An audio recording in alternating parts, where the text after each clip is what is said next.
Good evening. It's Wednesday night. Time for another string theory. And I just wanted to say a few things before we start. I don't know what all of you watching or wherever heard when you were in elementary school and they brought in the record player, they put on the record. This is what I heard. C-A-N-A-D-A. Tell me, what's a Douglas fir? C-A-N-A-D-A. Bet you never heard a bobcat purr. C-A-N-A-D-A. Have you ever seen a lobster crawl? In Canada, we get to see them all. We get to see the maple trees, maple sugar on the maple leaves. We got the biggest wheat fields growing tall. In C-A-N-A-D-A, where we see the reversing falls. In Canada, we get to see them all. C-A-N-A-D-A, tell me, what's a tidal bore? C-A-N-A-D-A, have you ever heard the ocean roar? C-A-N-A-D-A, just listen to that wild goose call. In Canada, we get to see them all. We get to see the maple trees, maple sugar on the maple leaves. We got the biggest timber wood so tall. In C-A-N-A-D-A, where adventure ever calls. In Canada, we get to see them all. Yeah. C-A-N-A-D-A, have you ever heard of Maple Creek?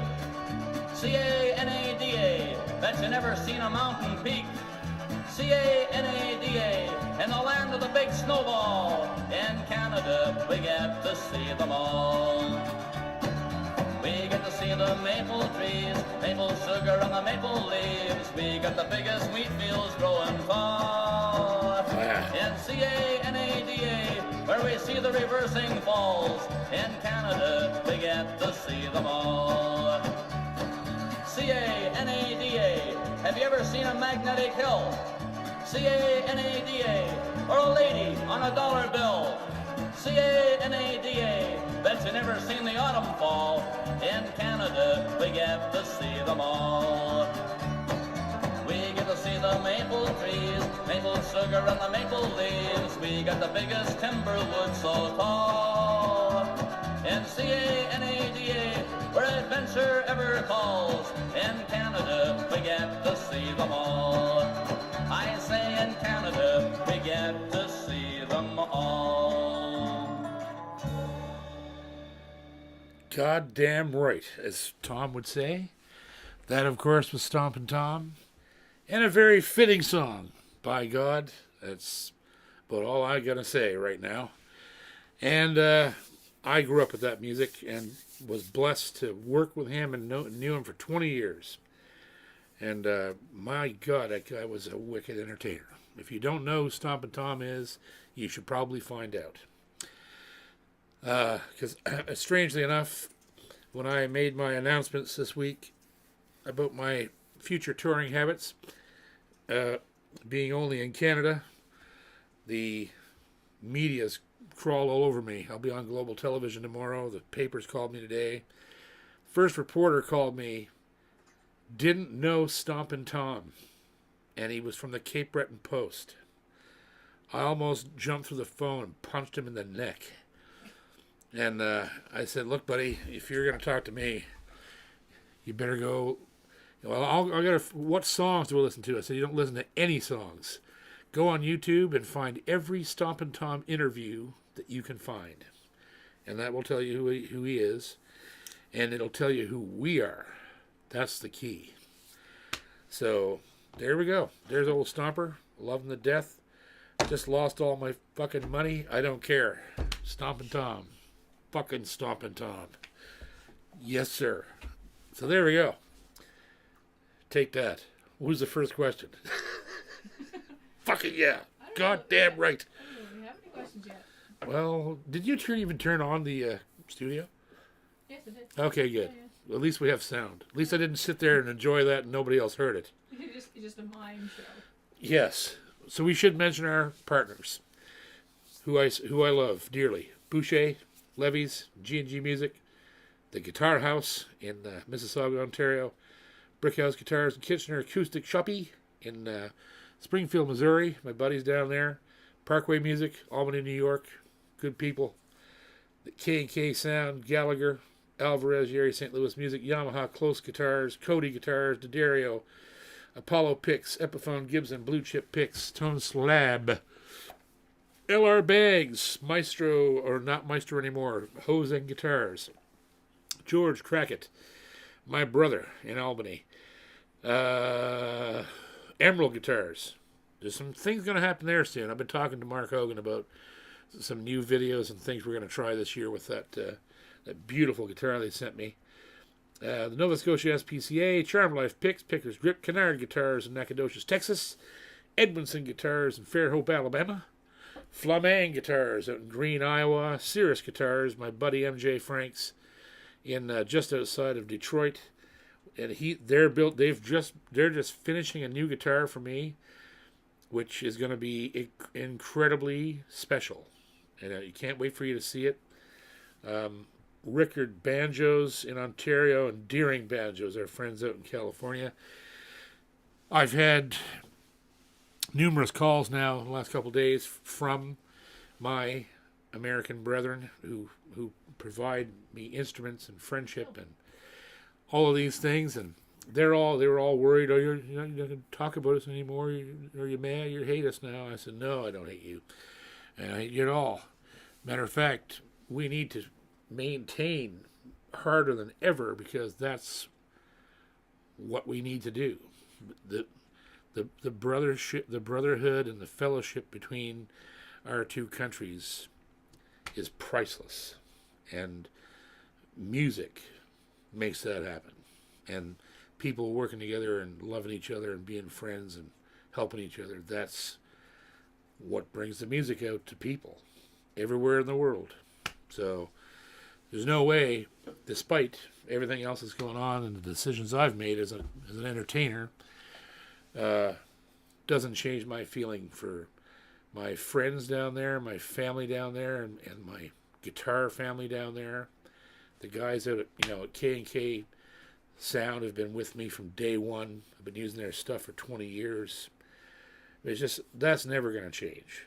So keep that all in mind. These things, while I don't even think they're have anything to do with politics, it has to do with just decency and doing what the right thing is.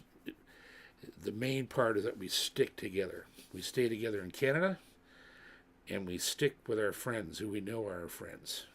And that's my wisdom for the fucking evening. Now we're going to pretend none of it's happening. That's right. Now we're going to get drunk and say, woohoo, la la la. Give us a la la there, Ginger. They just do it on La la la la. command. Do it on, yeah, yes you can. You get la la all night. Good Canadian whiskey. God damn right. Connects first. Do it now. Super chat from Colin Dolan. Colin Dolan, all the way from Ireland. Says, great CJP, would you play a song on your FG9 for us? I would if I had it here. Gunning's got it. Oh, really? I'm waiting for an FS. I'm waiting for an FS to come in. There's two of them supposed to come here. Dave took my FG to go down to record and work in the studio with it, so it's down there. Yeah, I'm still waiting. I've been talking to Yamaha, but they're always busy. So hopefully I'll have those little guitars in. I know that they're already at Guitar House in Mississauga. Stan Kaczemski has them. And his new line of guitars that he just come up with, the Zach guitars, they're here. He has them. They're coming. I think there's 2 or 3 here now. And I cannot wait to play them. I'm really excited about that. But yeah, Stan has the largest supply of FG9 and FS9 in the world. He bought 17 of them or something. It was like they're only building 400 a year. So yeah, he's got a crap ton of them. So if you do want one, that's the place to buy one. So yeah, sorry about that. I could play you a tune on I have another Yamaha here that's just as special. Comes from the same shop in Haba. Oh no, I don't have it out here. Shit, I don't know. Fuck. Whatever. Next. I'm ill prepared. I don't know. Where I need no guitars out. Because I just tidied up. That never happens. Yeah. Well, I liked it tidy from having Jimmy in, so I just want to keep it tidy. Get a question from James Graff. James Graff. 2 weeks ago, I asked about British fingerstylists. You said be specific. I was referring to John, Redbourne, Clove, Carroll, Bert, Jennick, and all those guys. The first guy I know about, he's deadly. There's a lot of those guys. I'm not super familiar with what he does, but I've heard him multiple times. And there's a lot of people, man. You cannot keep up with the number of world-class guitar players. You just can't. When you discover one, it leads you to another guy and another guy and another guy, and they're usually just nowhere near the mainstream. And that's part of their charm to me. Like, I love to discover guys like that. And yeah, there's brilliant guitar players over there. I've met a lot of them. People you'd never know. You'd never know them. But they're hanging around the UK, Scotland, England, Ireland's full of them, but there's some really killer, innovative guitar players in the UK. So yeah, I do know the guys you're talking about. Okay, next. Question from Chris Arsenault. Chris Arsenault. What do you think about the G45? I have one from the first year and it's starting to open up. I'm very surprised. I don't know what that is. G45. G45. Well, I don't know what that is. Is it a Gibson? Or I don't know what it is. So yeah, tell me what it is. I'll see. I'll give you my opinion. Okay, next. Ginger will look for your answer. It could be a Gibson. I don't know. G, J. I don't know. God knows. Banjo Wood says they're going to meet MJ Franks at Sears Guitars tomorrow and tour the factory. Wicked. I'm telling you what, if you go to that place, you're buying a guitar. I can tell you that right now. He's not only is he building great guitars for like stupid low price. He's they're just continually innovating all the time. So, because he's such a perfectionist, like he's an older man, right? He's been in this business for 50 years, and he continues to push the envelope, push, get the best thing he can with the fastest, with the best materials for the best price. And he's a wonderful man. The guy is a saint. So I really hope you meet him. I'm sure you will, because he's super hands-on. He's got a really good crew of young kids that just are geeking out on guitars. I love to see that. That's why those guitars are so nice, because they love guitar, and he knows guitar, and the young kids are like, let's build the best ones, right? Like they invest themselves in research and practice and all these things which are so important to building guitars of that quality for that price. So say hello for me, and I guarantee you're going to want to buy one of them, and you will. I can just tell you right now, you will not leave there without a guitar, unless he has none in stock. He's been so busy selling them lately that I don't know what he has hanging on the wall, but I'm telling you, you will want one. There's no question. So, love to the Frank crew and everybody at Cirrus. Have a good time. Tell them I said hello. He gets extra points for being a pilot. That's right. MJ Franks is a pilot, so Ginger particularly loves him of all the builders that I work with. He is a favorite builder among the Ginger... Element. The what? The Ginger Element. Yes, the Ginger Element. The pantheon, as it were, of potential famous people. She puts the pilots above everybody. You gotta stick with your people. Love you, MJ. You man, Mike. Okay, next. A question from Norm Cormier. We must be related. Who knows? Who could? Do you wear tuxes like this every night, like me? Next. Go ahead. I have an LL LL45 Yamaha and always had medium gauge strings on it. I'm a little older now and thinking of going to light gauge. I got it set up for light gauge. Oh yeah, put lights. I use lights on everything.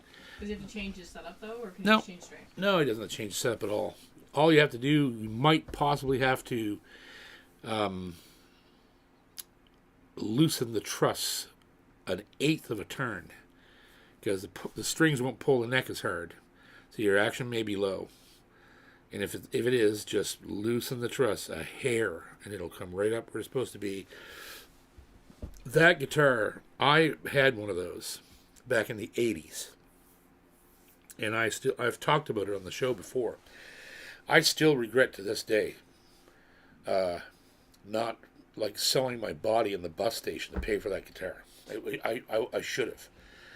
I couldn't make the payments. I had to take it back to the music stop and give it back. And I was like, oh God, like that was one of the best guitars I ever played in my life. That thing was fucking unbelievable, that guitar. So you've got a masterpiece, that thing, and it's designed for light gauge. A lot of people don't realize that medium gauge strings are not the cat's ass. They're what they do essentially, and Robin and I have talked about this ad nauseum, that a medium gauge string puts about an extra, I don't know what it is, it's a lot. It's 27 to 40 pounds difference in pressure on the neck. It's crazy, the amount of difference between medium and lights. And when you're pulling on the top that hard, it keeps that area around the bridge from actually vibrating. So when you put lights on it, it frees up an extra 3 inches of top on your guitar.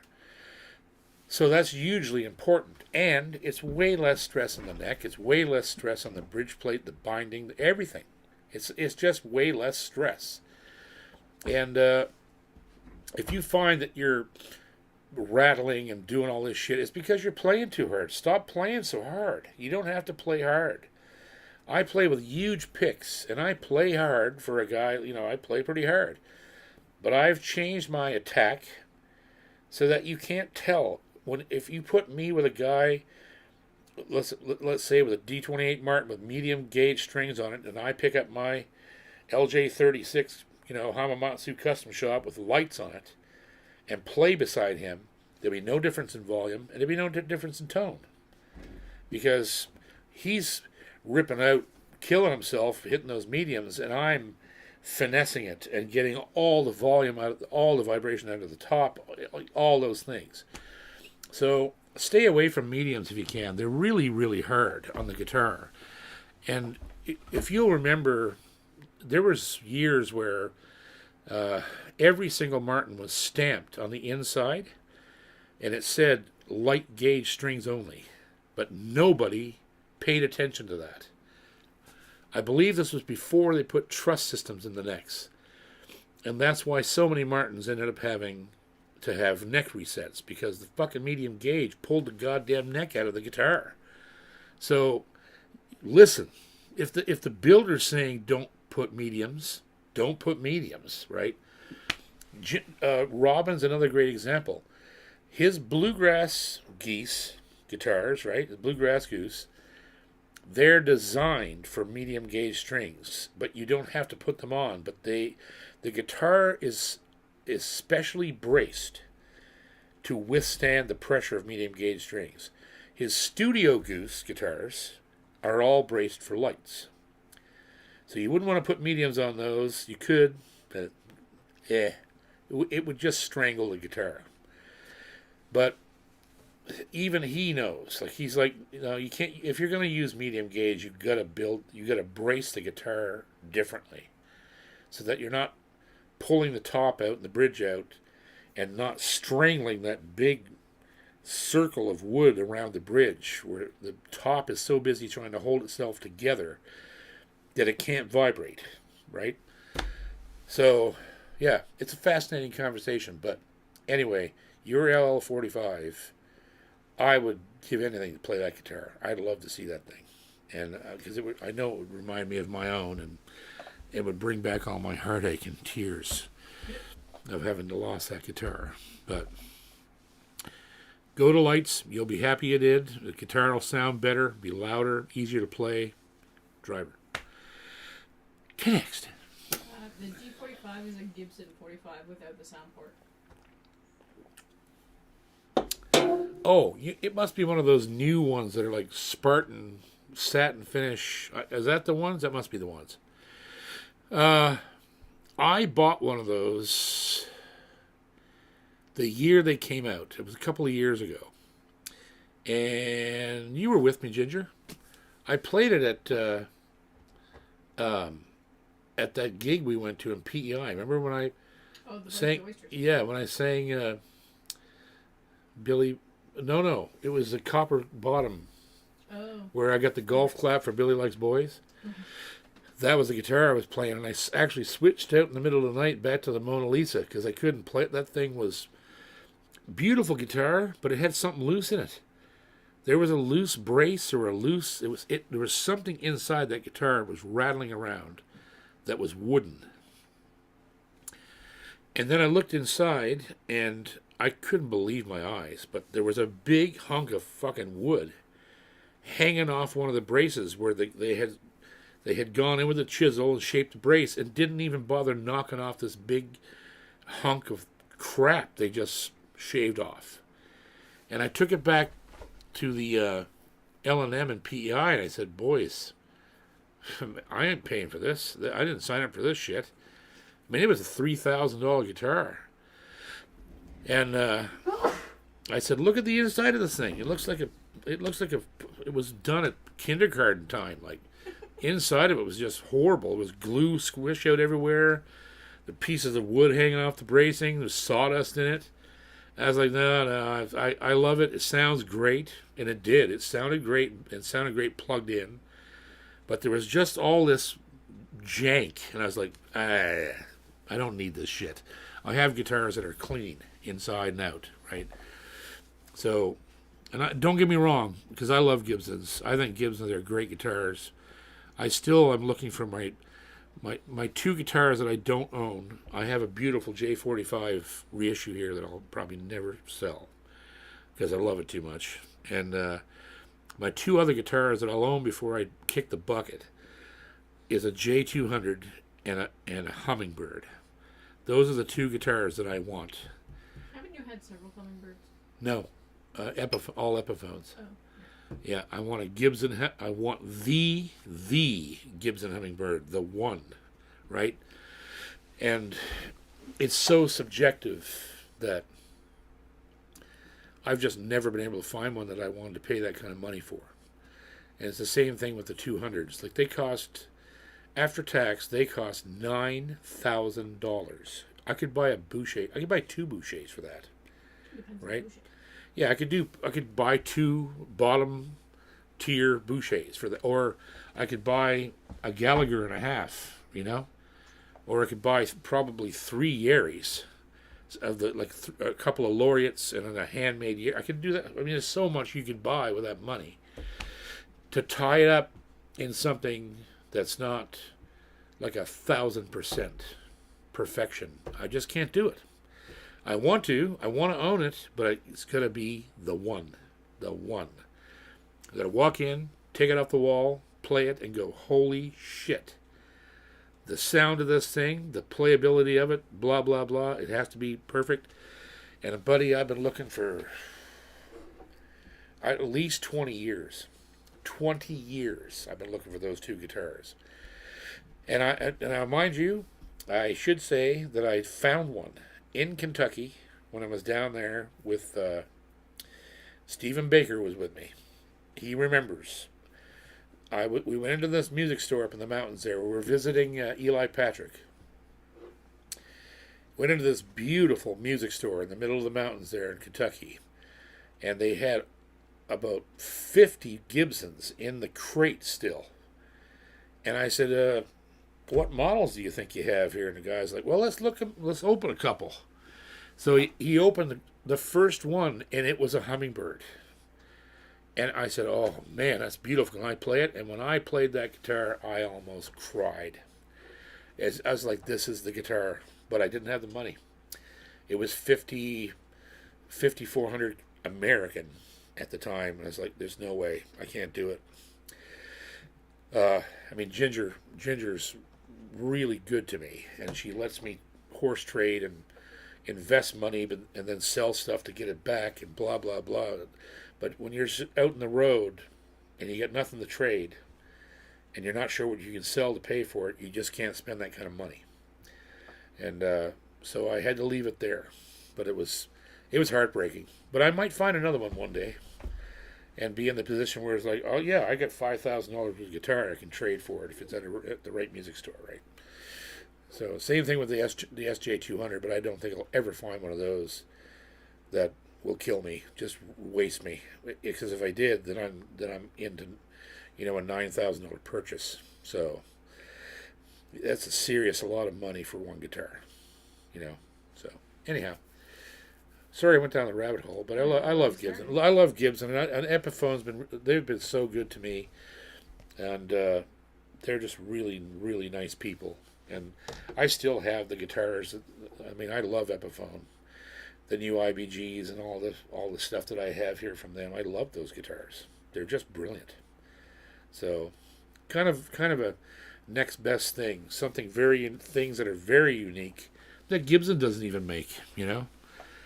But it has that that Gibson history and tone and the whole. I just love it. I love them. I love those guys. I guess I'll never see them again now, but At some point. hopefully. Okay, next. Super chat from Herschel Rector. Herschel Rector, my buddy. Do you possess only sound color synesthesia or any of the other 59 types? No, just helped musically. I'm jealous.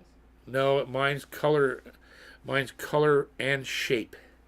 So I have shapes that are different colors, and that's probably the most common synesthesia, is to see shapes and colors associated mostly with mathematics, is what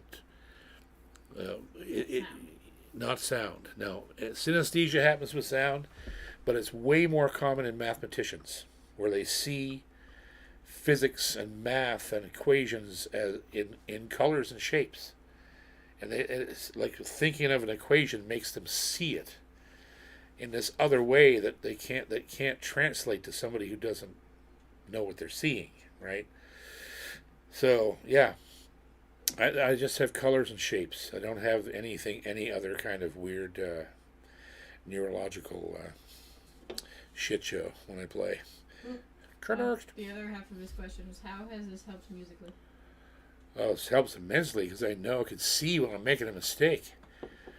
I can see, not only can I see colors and shapes and music, but I can see ahead what's coming ahead in the next few notes. I can see that coming. Is that because you can play it, you're listening in your head? Because I'm playing it in my head ahead of time. So I can see the colors and shapes ahead, and if I look at it and go, oh, there's some mistake down there, my brain goes, fix that, and it fixes it. When it comes to play it, I don't make the mistake. If that makes any sense, but that's what happens. I'm literally, I can shut it off because it's distracting, and it looks a little weird because if you watch me play on video sometimes, I seem to be staring at a spot on the floor that for no reason. I look like I'm having a stroke. That's me shutting everything out but the synesthesia, right? And I don't like doing that. It looks weird, and it cuts me off from the audience. I prefer to like kind of change the synesthesia down to a bottom third on the screen, like CNN, like we do here. And it's down there, it's there, but I'm not paying attention to it. I'm watching the audience and smiling and being an asshole. And then if I get in trouble, I'll close my eyes and it pops right up in front of me. I'm like, okay, there it is. It's weird. It's slightly ahead of what I'm playing. So it's like, oh, okay, now I know where I am. And I stop. If I think about the music that's coming out of the guitar, I can't play it. If I think for 1 second about the math of playing, I can't play. I'll just stop. Literally. I was like, oh, well, shit, I can't remember how to do any of this. It's weird. It's the weirdest thing. You don't play like the technical way. No, but if Or I you can't do the math I and can't things think about it at all. It's not anything. If I actually think about the physicality of putting notes together and what am I doing next, the brain, my hands shut off. They won't accept that information. They're just like, we just want to follow the stream. This is what you know, and let us do this, and shut up. That's how it works. I don't even know how to describe it. I'm a freak, but I'm not the only one. There's thousands of us. I know, I can guarantee you that a lot of musicians who have done nothing but music their whole lives, and they are successful with it, they have a similar, they're not thinking math, they're not thinking theory, they're not thinking anything. That's the point. That's when the music comes out and touches the audience and moves people emotionally, because there's nothing but emotion coming out of the instrument from the player, because the brain shuts off. It's all right brain. There's no left brain involved. And so yeah, that's why you hear me or other people say sometimes, I don't like that guy's playing because he's too mechanical.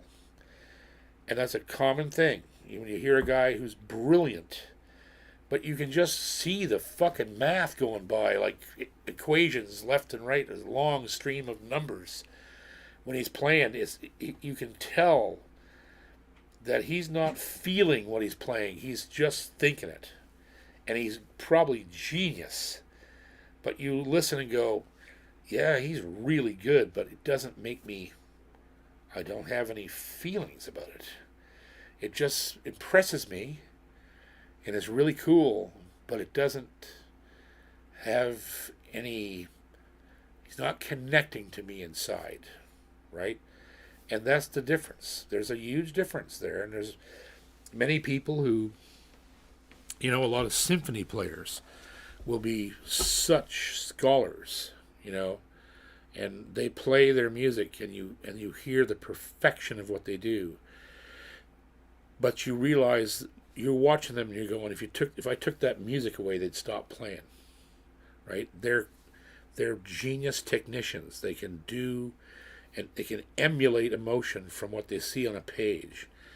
And then you take a different symphony player and take the music away, and they can just tear your heart out.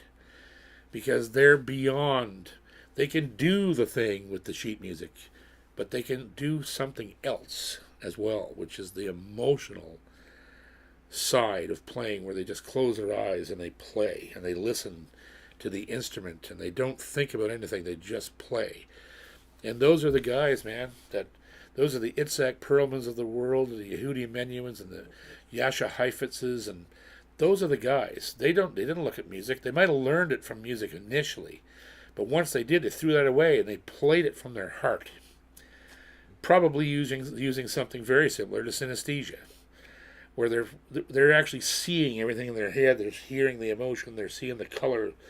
This is the color of this note, the color of that note, and this phrase, and these chords. And it's just amazing. Being a musician is,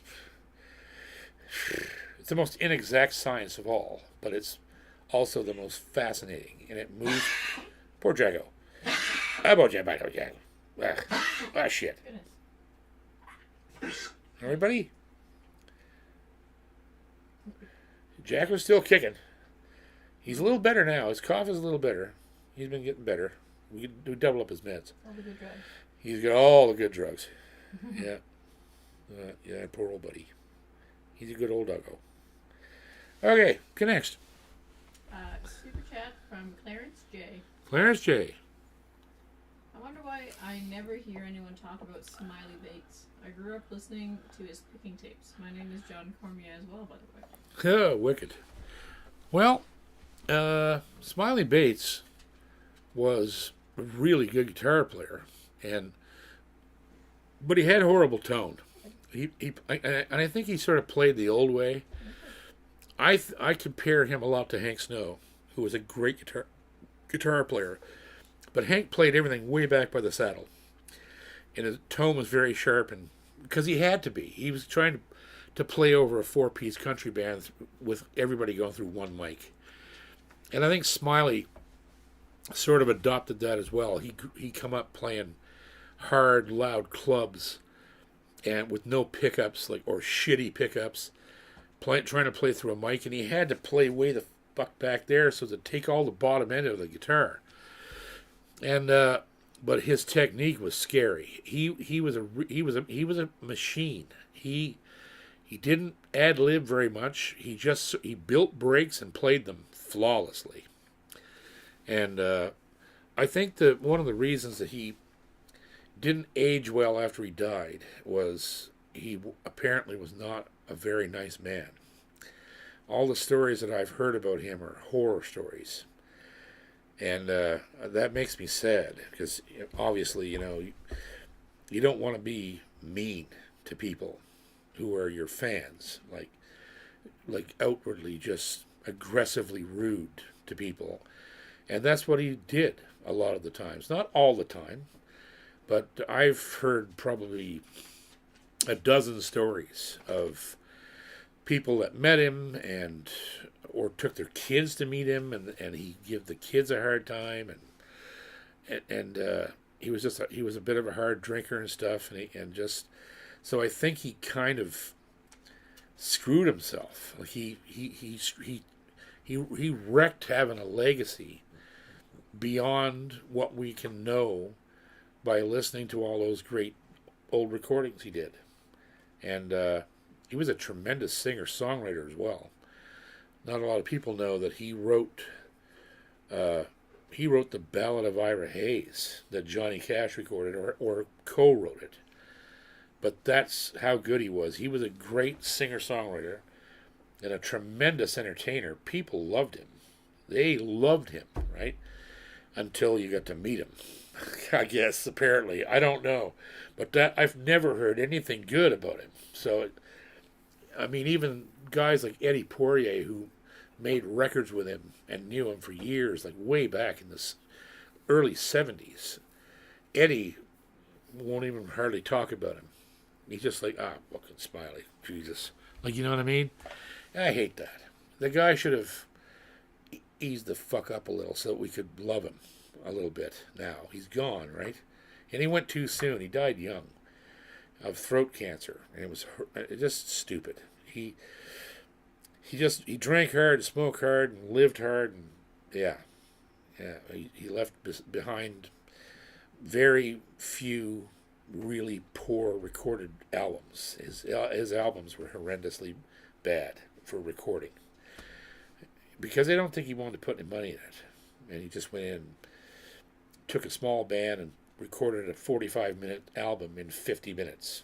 That's pretty well what it sounded like. But the brilliance of his playing is still there, and I have him. I got a couple of his records in my Apple Music account, and that I uploaded from my own collection from vinyl. And so yeah, I respect him. As a matter of fact, there's a couple of tunes that he did that I've wanted to recover, because I just thought nobody thinks about this guy anymore, and he was. If you wanted to compare him, really, he was really kind of the Canadian Doc Watson, because that's the kind of player he was. He was rocket fast, poor tone, because, like I said, his playing was thin because of where he played the guitar. But it was a habit. It was a habit he had from where he was, how he was had to perform live, and I always thought, man, I should cut a couple of these things. Nobody does them. No one does them. And some of them are hard. He had a really unique way of playing with barring things with his pinky, and he never used a capo, ever. He played without capos. So he played a fiddle tune in A. It was an A, open A. And it was killer. The guy knew what he was doing. He had a formula, and he used it well. So here's the Smiley Bates. Wherever he is, if he's an arsehole, well, so am I. Okay, next. Chat from Bob George. Bob George. Just bought my first Boucher, a 2016 Studio Goose. Sweet. Very nice. Very nice. That's a good vintage. Before Robin Robin's recipes change almost every year from the time I met him. Like in 2014, it just kept changing every year. Something would improve, something would change. There'd be some whatever, and there's just this rich tapestry of his, because they were great at the very beginning. There's this huge history of his guitars over the past, it's getting close to 20 years now, I think, or something. There's an anniversary coming. We'll ask him, because they're going to be here next week. Yeah. Really? Oh, yeah, they're coming next week. Robin and Guillaume will be here.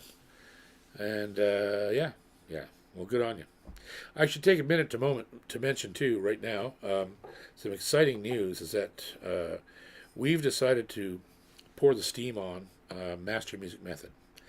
The online school has been just floating along great for 11 years. And we're finding now that every time we talk about it and I tell people about it, we get more and more subscribers. And that's what I want. So we're doing some huge things right now. We intend to do when we moved the school from the States to here a couple of years ago, we lost some things, some parts of the school. One of them was the tablatures. So we're dumping those in. I just did some tonight. They're going up in the morning. We're going to get all the tablatures back up. They're all handwritten with my notes and everything that you're going to be able to see on the site for every lesson. Well, not every lesson, because some of the lessons, the tablatures are actually in the lesson, and I'm showing you what they are. But so that's going to happen. We're going ahead with major developments with the site, because I think I want to grow. That's my dream now, is to grow that where we can get 4,000 or 5,000 people signed up to the school. And another huge thing that we're going to do right away is we're going to start having Master Music Method meetings once a month. This month's already booked, so here's the information on that. We are going to be live on YouTube on the 28th of March at 5 p.m. Atlantic time, and only subscribers will have the link. So if you want to subscribe before the you'd have to subscribe around I think the 23rd would be safe, because you get 3 days free to try it when you sign up, and then after that you're a paid subscriber. $25 a month, I think it is Canadian, and $20 American. It's hardly anything. It's a tenth of what you pay for private lessons. And I think a better way to learn. That's just my opinion, but I've been working on it all my life. So the 28th of March will be the very first Master Music Method meeting. Be here in the studio at 5 o'clock. All the students will be able to click that link, come on the live video, and ask questions, watch me play. I'll have all the instruments out, answer any questions that need to be answered. I'll take requests for future content, because we're going to need to start. I'm going to start producing more lectures in the coming months, and I want to talk to the students about what they want to learn. So there's going to just be a huge exchange of ideas and information, and it'd be like a master class for all 4 instruments. Everybody's welcome that's a subscriber to the school, and so if you want to sign up, now's the time, because it's going to start growing big time. We're already, every time we talk about it, we get 10 and 12 more people signing up. So I'm gonna go for it. I think it's going to be my retirement plan, is to build what I eventually want to do is have 400 lectures, and a live meeting maybe twice a month, and just create a huge community of people who are learning to play not only guitar, but there's banjo, fiddle, mandolin as well on the site. So www.mastermusicmethod.com is the name of the school. You can go in, you put in your credit card, you get 3 days free. If you decide not to, just hit cancel. You never get charged. But on the 4th day, if you stay in there, you'll be charged the $25 a month Canadian or $20 American. Oh, and also, if you buy by the year, you get 2 months free. So that's pretty cool. So yeah, you can get $250 for the whole year. And that's access to everything that's on the site 24/7, plus the new live meetings with the students. And a lot of other things we're developing, like apps for iOS and Android. There's all kinds of things that we're gonna go for in the next 3 or 4 months. Because I got time now. I'm not really touring that much right now. I don't want to. I got an album just about done. I'm gonna put that out. And yeah, so sign up for the school, mastermusicmethod.com. And that's enough commercial. Next. I got a super chat from Samuel Bose. Bose? Says, that's really interesting. Thanks for explaining how you see colors and shapes. Sweet. Thanks, brother. Mm-hmm. Next. We have a super chat from Mr. Stephen Baker. Stephen Becker, who is the wizard behind mastermusicmethod.com. So if you want to thank somebody, thank him, because he's designing the entire platform and keeping everything organized for us, and couldn't do it without him. Love you, Baker. What do you want, brother? What do you got over there? What are you saying from Sweden? Sweden. There's Fager. What colors and shapes do you see when an Anne Murray song comes on? I don't know. Balloons full of shit. I don't know. Next.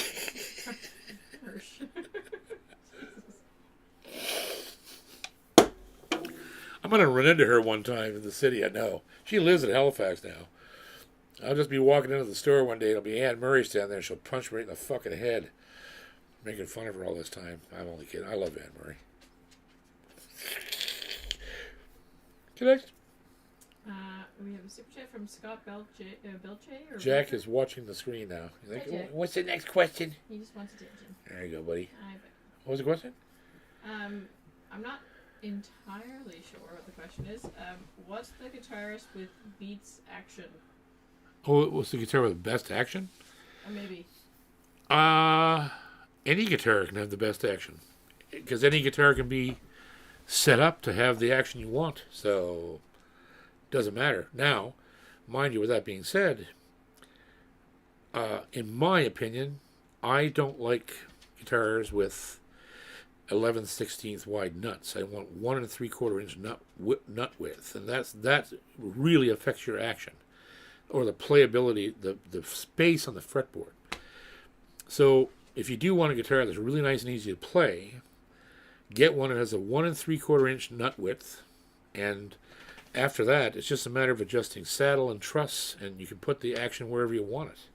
So, and using light gauge strings also affects your playability and action in a very positive way. So those are the three things that you need. So, yeah, you'll never, if you're an electric player, you'll never be happy with an acoustic initially. You'll get used to it after a while because it's nowhere near the playability of an electric guitar. You can't even feel those. But one of the big things that I've heard a lot of great players say, who are electric players, they started on an acoustic because it strengthened their hands. So when they moved over to electric, it was just silly putty, nothing to it, because they got all the muscle memory and all the hand strength from playing a flat top, or starting out on a flat top. So yeah, I hope that's the right answer. Question from Corey McCormick. Corey McCormick, the goddamn yes. Why are some 25.4-inch scale guitars better at handling alternate or drop tunings than others?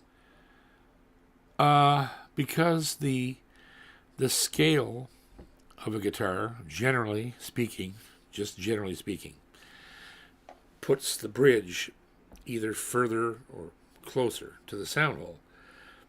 And if the scale is long enough that it puts that bridge back where there's more top to vibrate, you'll get a lot more color and explosiveness out of open tunings, as opposed to a shorter scale where not as much of the top back there is vibrating like it should, like it could, right?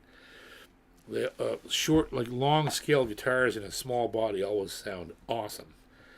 That's why I love my Triple O. It's why the Mona Lisa is so amazing, because I think it's a 25. I think it's a 25 or 25 and a half. 12 fret body with a scale with a bridge is way back yonder, and it just makes the top explode. So there's all this bottom end and color, and if it had a short scale to match the body size, it wouldn't sound like that.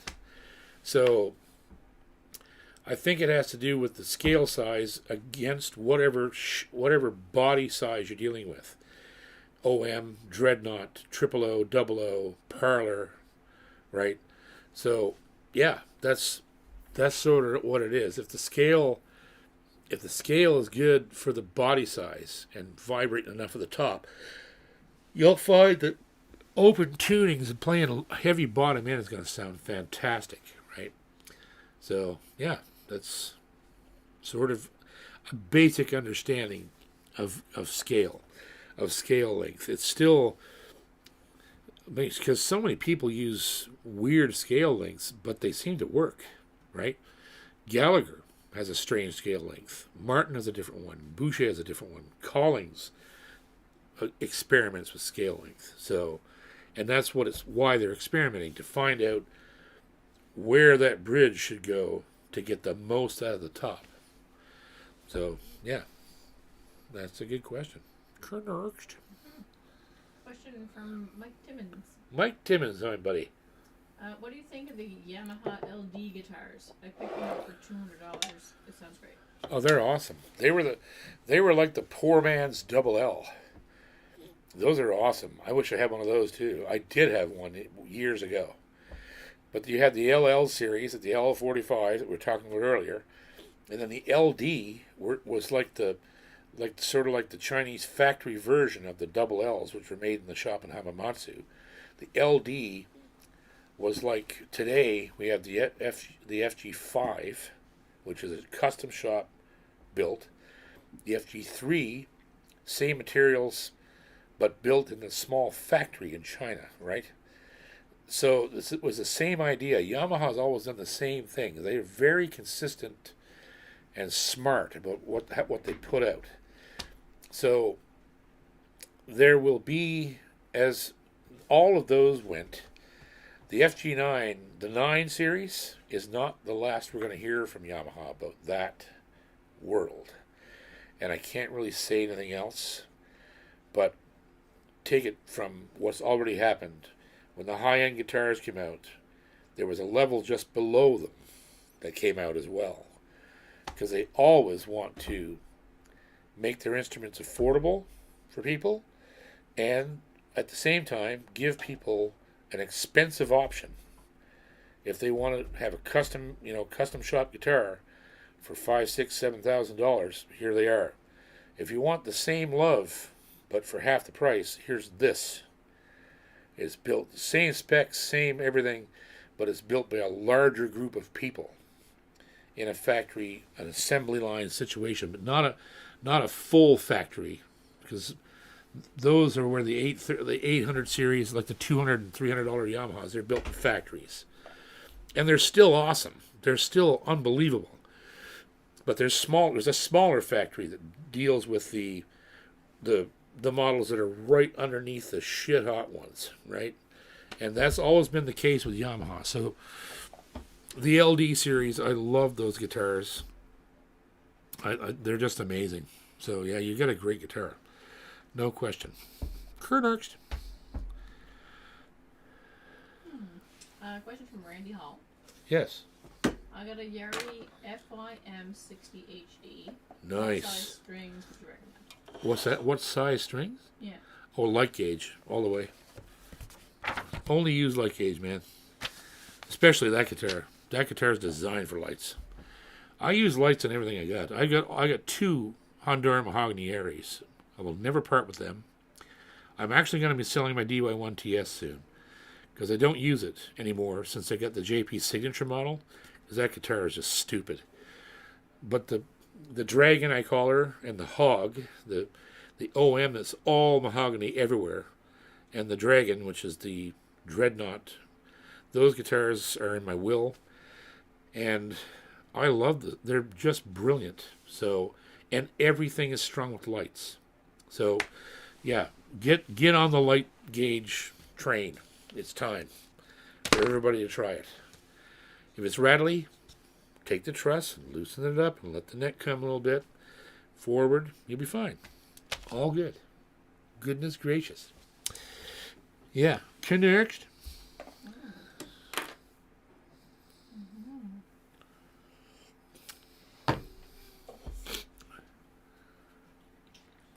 Super chat from Scott Belcher. Scott Belcher. He just says bourgeois suck. Bourgeois? Yeah. Yeah, they're not doing so good these days. Some strong feelings there. Yeah, they're not doing so good. I mean, they're building nice guitars that come from the shop in Maine, but they cost $8 billion. So, and the new ones that they're being made in China, they're okay. They're okay, but they're just not. I feel the same way. I hate to say that. They're nice people. Those guys are nice guys. But there's just something about those guitars that are just pointy. You know what I mean? I don't even know how to describe it. They're hard feeling. They don't feel like you play them. It's like, this is going to take me 10 years for this to open up. It's just, they're just built like brick shit houses, and I don't know. There's just maybe I haven't played the right one or whatever, but I couldn't afford the right one, really, right? Because their prices are just way out of whack, and the same with a lot of those companies like Collings. The same way that, man, they build amazing guitars, but who the fuck can afford a $15,000 Dreadnought? Like a regular looking 28 guitar, like. I can't. I would never pay that money for that plain an instrument that I've already got the best dreadnoughts in the fucking world in this room. Why would I pay that much money for a Collings? Except I love the guys. I love those guys. They're nice people. But I just can't do that. And some, and like, obviously there's going to be people out there that are bourgeois fans and Collings fans, and God bless them. Let them have it. That's what they're making their money off of those people who are emotionally tied, and they should be. They're great legacy companies. But for the guys wandering around the wilderness like me and the people that watch me, I like a variety of things. Like, I've got Bouchers that are very expensive here, and I've got guitars that cost $1,000 that I tour with, and I won't part with them. So what does that tell you? If I'm out on stage playing a $1,200 whatever, right, and I sound the way I always sound, and the guitar sounds fantastic, and it sounds great plugged in, and it looks nice. What is the difference? What the hell's the difference? That makes me happy as, at that moment then I come home, like, I got to play a Boucher. So I pick up a Boucher. They're very expensive, right? I've been working with them so long that I've bought and traded and worked and done everything I could to make sure I could get those guitars into my stable, right? Yeah. They're not cheap, but I love them. I love Gallagher's. I love Yerry's. I love Crackett's. I get another Crackett coming now. I'm buying from George because I want to support him. And I've got Cirrus coming. They're a great example. Like, they're not an expensive guitar, but they're world class. So the idea that I'm going to get tied to one builder who has a great legacy, but the prices are through the roof, that's an expensive habit. It's like being tied to Martin and Gibson at the higher levels, where you don't just want a regular 28, you want a herringbone, vintage, blah, blah, blah, amber tone, whatever. It just keeps stacking the price up higher and higher and higher, and we know we don't have to do that, right? There's other guitars that are, frankly, some of them are better than the big boys, and they cost a bit less, and sometimes way less, right? I would never send anybody to buy a D18 now, because you can buy a Cirrus for half the price, and it's going to be, that Cirrus is going to sound like D18 sounded in the 70s, right? That's how good MJ's guitars are. And they're coming out at like $2,000. Or you're going to go buy a D18 here, will cost you about $4,500. Like, holy shit, there's no comparison, right? So, yeah, anyhow, rabbit hole again. Any more super chats? Mm-hmm. Okay, lay them on me. Get one from Ian Rossiter. Ian Rossiter, you old bastard, you. Says, long-time listener, first-time caller, love the show. You're full of shit, too. I still think you should get Yamaha to make a mandolin. It'd be killer. They have no interest in carved top stuff. Although they did make one of the most beautiful hollow body electrics ever built. And they still make them, but you have to order them special. But yeah, they're not going to do that. Kurt Erkst. There's a question from Randy Hall. Randy Hall. How fast does Adirondack spruce open up? Pretty goddamn fast. If you play it and you expose it to the elements, let it go through 4 seasons, spring, summer, fall, winter. Keep it, make sure it doesn't dry out or get too swollen in the summer. 1 year, you should see a marked improvement, like 20%. And then it just keeps getting better and better as all the lignin dies in that top. It just keeps getting better. There's no way around it. Adirondack is the best top wood you can buy, in my opinion. And I love Engelmann too. I love Engelmann. I don't know why. It looks pretty. It's got some really cool things in the grain that I love, and it sounds beautiful. I don't even know how to describe why I'm attached to it, but I always have been. But after playing Robbins Adirondack, which is the best Adirondack in the world, as far as we can tell, because everybody buys it from him. So the man's got the best wood going, and all of his Adirondack and his guitars. My God, I have my oldest Boucher is 12 years old. Got an sunburst Adirondack top on it. Actually, the second oldest. I bought them within 3 weeks of each other. The Ivory Girl and Boo Boo. So Boo Boo, holy shit, that guitar. Oh, killer. 12 years, it just became another beast. Just flawless. And it won't take long. If you use the guitar, you can't expect a guitar to age and drop its lignin and settle unless you're playing it. It needs the warmth of your body, sweat, heat, cold to a certain extent, not too much. It needs to breathe. It's a living thing. The wood is still alive.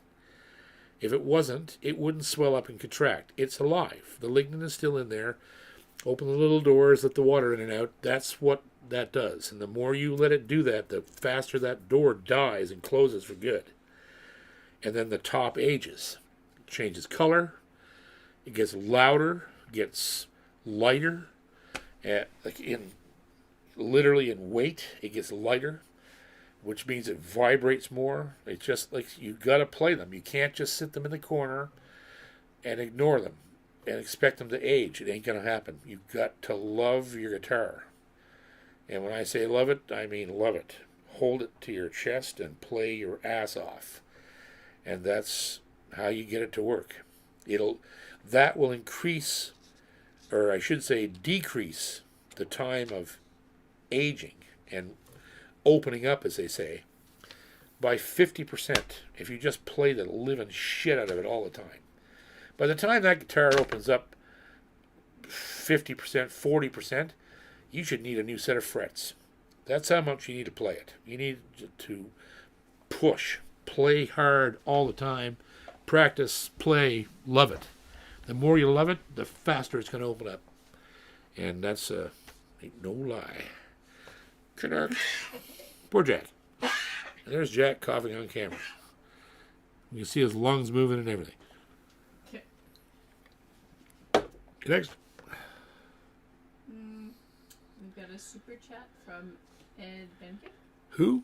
Ed Benkick? Okay. Bensick, probably. Benchick.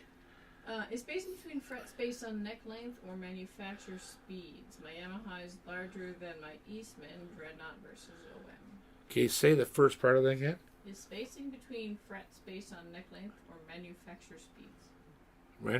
Manufacture what? Speed. Speed. Mm. Space between the frets? Mm-hmm. It's based on the scale. So, that's it. Whatever the scale length is, that's how far the frets are away from each other.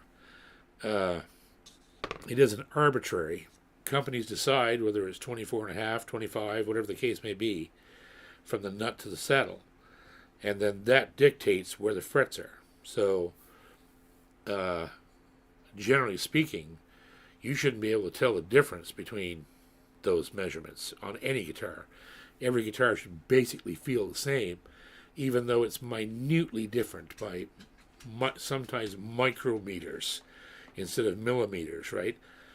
But yeah, there's no vast difference between guitars about where the frets are situated. There's just not. As I said earlier, the scale length dictates where that bridge is sitting on the top, which affects tone and volume.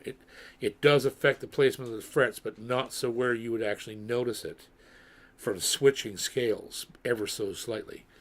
The difference in the scale lengths are really small.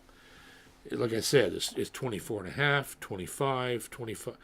Like, I think Gallagher uses an odd one, like 25.7. There's like weird, I can't remember what it is, but it's odd. It's a really odd measurement.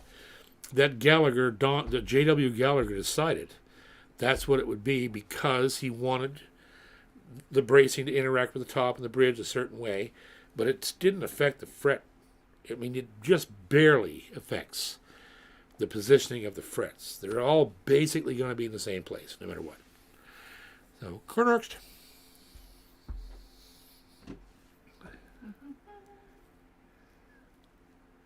I got a super chat from Terry Short. Terry Short.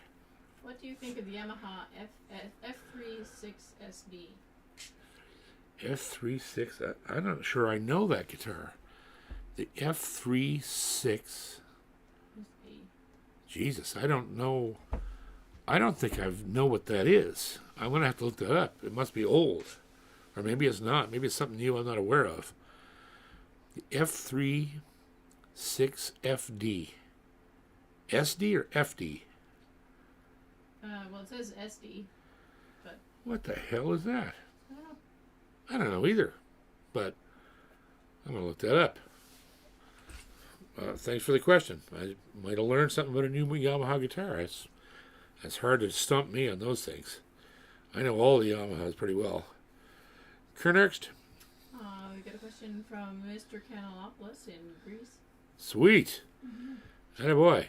I own the Epiphone Excelente. Would the LL16 Yamaha be a second choice of mine? For him? Oh, hell yeah. Those two go great together. Excelente, as you know, Epi, as they called him, was from Greece. He was a master luthier that came from Greece and moved to America and started building the Epiphones. And so you got a great piece of history and legacy there. Don't ever get rid of that Excelente. It's a great guitar. And the Yamaha would be perfect because it's such a... They're different. The Excelente is a big, heavy, dreadnought, square-shouldered, blow-your-face-off guitar. The Yamaha has got that they build their guitars out of geometric design, only circles. And so their guitars are very feminine, rounded, and very gentle. Like, they're a very gentle guitar. But they got a lot of projection and a lot of tone. So those two guitars would be really different from each other, in my opinion, because I have them both. So I think you'd enjoy that. It'd be like a nice vacation from the Epiphone to go to the other one, and then you go back to the Epi, and it's like, So yeah, they're two very different guitars, which I think would be awesome to have. No point in buying guitars that are the same. You need variety to inspire you to play more. So there you go. Are we done? So was that all the questions? Jack had to pee. Oh, poor buddy. Okay. But he didn't actually pee. I just went up the step and looked. Just wanted to make me stand up. That's it, yeah. Okay. So the question tonight, we're going to fill in the number 9 spot this evening. Yes,